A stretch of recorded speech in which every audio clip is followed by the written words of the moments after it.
রাস্তায় সবার সামনে অপমান, স্বাগতা মুখার্জির চরম দুঃসময়। একই বলল অভিনেত্রী। ধারাবাহিক জগতের খলনায়িকা স্বাগতা মুখার্জি, যিনি দীর্ঘদিন ধরে দর্শকদের মন জয় করেছেন, সম্প্রতি নিজের জীবনের এক চরম অপমানের কথা মনে করে আবেগপ্রবণ হয়ে পড়লেন।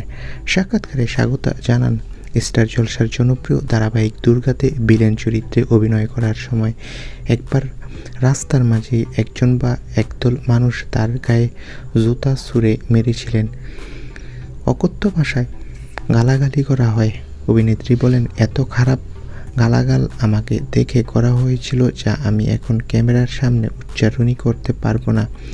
পায়ের থেকে জুতো ছুঁড়ে মারা হয়েছিল, সেই দিনগুলো ভোলার নয়। যদিও এই দুঃসময় ঘটে, স্বাগতা তার চরিত্রের প্রতি সমর্পিত থেকেছেন। তিনি মনে করেন নিজের চরিত্রটি খুব ভালোভাবে ফুটিয়ে তোলার জন্যই তিনি এত চাপে থাকা সত্ত্বেও সবার সামনে নিজেকে নিয়ন্ত্রণ করতে পেরেছেন। তো বন্ধুরা, তোমরা কে কে তার অভিনয় পছন্দ করো কমেন্ট করে জানাও। ধন্যবাদ।